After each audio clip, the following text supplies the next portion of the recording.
ఏది అయినా ట్రై చెయ్యి ఆచి చికెన్ మసాలా. ఆచి చికెన్ మసాలా. బాలీవుడ్ స్క్రీన్ మీద సౌత్ డైరెక్టర్స్కు డిమాండ్ బాగా పెరుగుతోంది. ఇప్పటికే కొంతమంది సౌత్ డైరెక్టర్స్ నార్త్లో ప్రూవ్ చేసుకున్నారు. ఇప్పుడు మరో స్టార్ డైరెక్టర్ బాలీవుడ్ ఎంట్రీకి రెడీ అవుతున్నారు.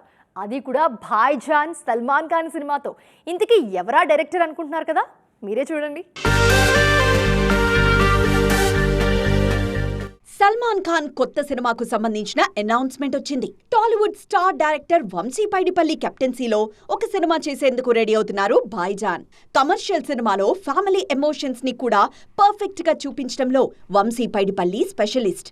అందుకే టాప్ స్టార్స్ ఏరికోరి మరీ ఆయనతో సినిమాలు చేస్తూ ఉంటారు.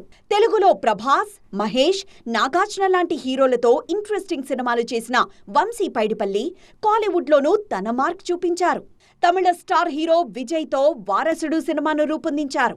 విజయ్ వరుసగా మాస్ సినిమాలు చేస్తున్న టైంలో వారసుడు లాంటి ఫ్యామిలీ డ్రామాతో బిగ్ హిట్ ఇచ్చారు. సల్మాన్తో చేయబోయే సినిమాను కూడా తన స్టైల్లోనే ప్లాన్ చేస్తున్నారు వంశీ పైడిపల్లి. గతంలో ఫ్యామిలీ డ్రామాలతో బిగ్ హిట్స్ ఇచ్చిన సల్మాన్ ఖాన్ మరోసారి అదే జానర్ మీద కాన్సంట్రేట్ చేస్తున్నారు. అందుకే వంశీతో సినిమాను ప్రెస్టీజియస్గా ఫీల్ అవుతున్నారు భాయ్జాన్. దిల్ రాజు బ్యానర్లో తెరకెక్కుతున్న ఈ సినిమాలో సౌత్ బ్యూటీ నయనతార హీరోయిన్ గా నటిస్తున్నారు. ఆల్రెడీ షారుఖ్ సినిమాతో బాలీవుడ్ ఎంట్రీ ఇచ్చిన నయన్ నార్త్ లో సెకండ్ మూవీని సల్మాన్ తో చేస్తూ ఉండడంతో నయన్ బాలీవుడ్ ప్లానింగ్ నెక్స్ట్ లెవెల్లో ఉందంటున్నారు ఇండస్ట్రీ జనాలు.